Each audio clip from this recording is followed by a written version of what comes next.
Kondisi terkini terduga pelaku ledakan di SMAN 72 Jakarta, Kelapa Gading, Jakarta Utara diungkap polisi. Terduga pelaku yang duduk di kelas 12 tersebut dilaporkan dalam perawatan medis.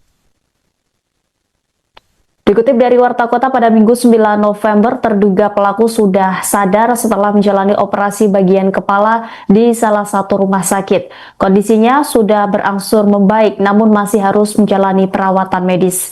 Kabitumas Polda Metro Jaya Kombes Budi Hermanto mengatakan pihaknya kini fokus pada proses pemulihan kondisi terduga pelaku. Menurutnya, motif terduga pelaku masih digali lebih lanjut.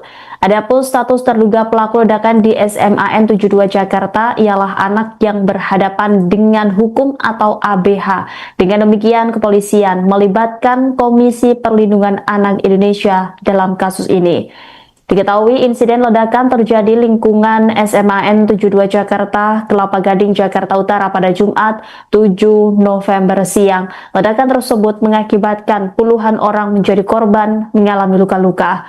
Mereka langsung dilarikan ke rumah sakit terdekat dan beberapa dibawa ke unit kesehatan sekolah. Saat ini 96 orang tercatat sebagai korban, 14 orang diantaranya masih dirawat di rumah sakit Islam Cikini, 14 orang dirawat di Rumah Sakit Yarsi. 1 orang lagi di ICU Rumah Sakit Pertamina, sehingga total yang masih dirawat kurang lebih 29 dari 96 orang dan sisanya sudah dipulangkan.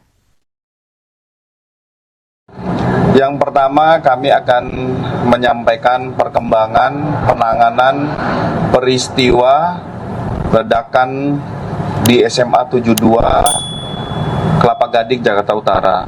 Langkah-langkah kepolisian yang sudah dilakukan oleh satuan kerja lainnya, jadi ada beberapa satuan kerja, bukan hanya Polda Metro Jaya, ada Densus 88, ada Puslapfor Mabes Polri, serta ada dari Polres Jakarta Utara. Gegana Brimob melakukan sterilisasi di lokasi kejadian, mengingat temuan bahan peledak sehingga lokasi TKP harus steril sebelum dilakukan olah TKP dari Puslapfor Mabes Polri. Setelah itu melakukan pendataan dan pengolahan barang bukti dan dilanjutkan dengan penggeledahan.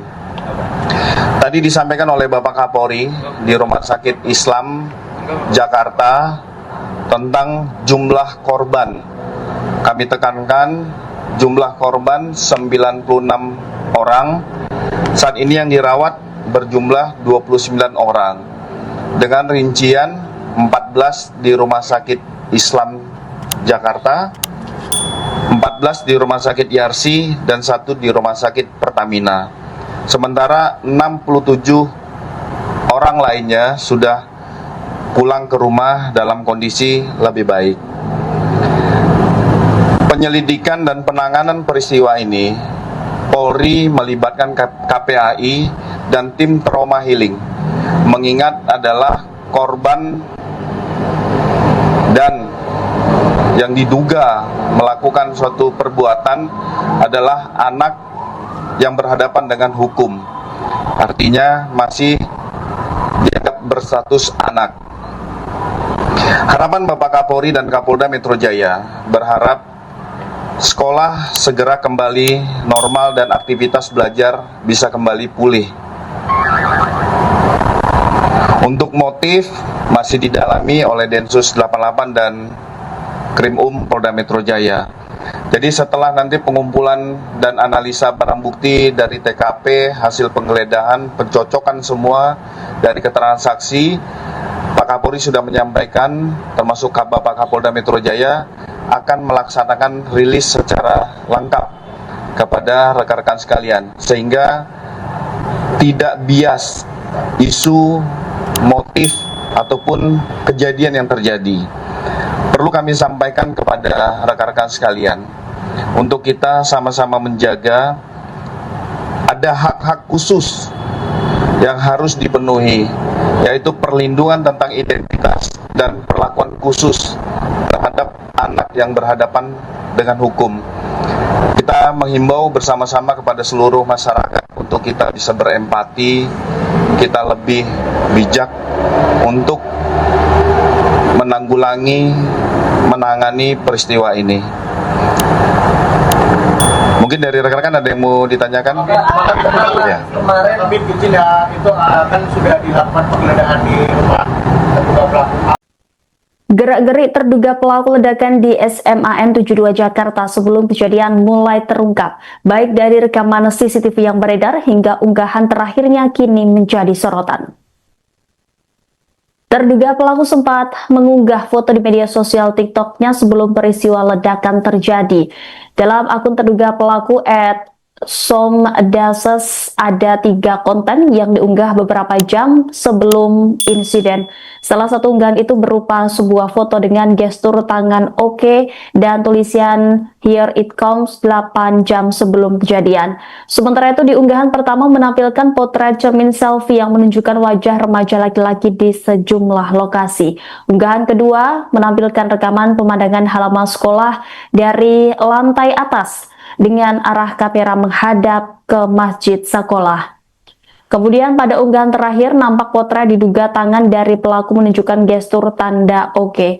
Terlihat pula bahwa foto ini diduga diambil oleh pelaku di dalam kamar mandi dengan tas berwarna biru yang disimpan di lantai.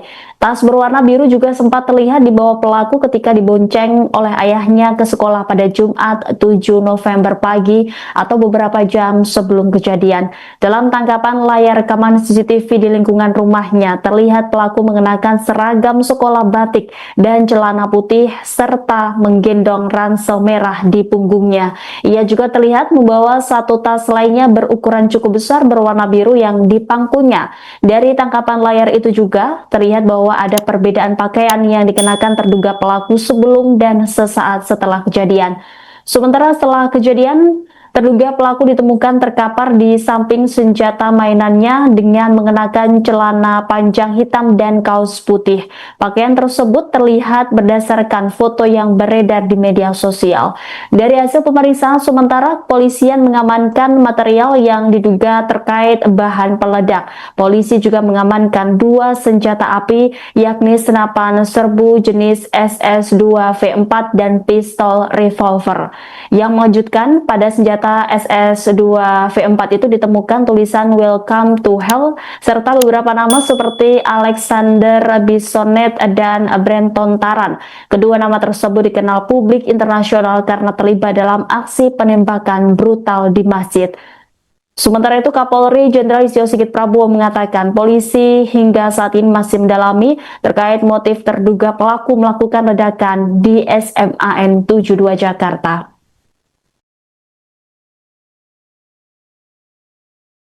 Jangan lupa like, subscribe, dan share ya! Download Tribun X sekarang, menghadirkan lokal menjadi Indonesia.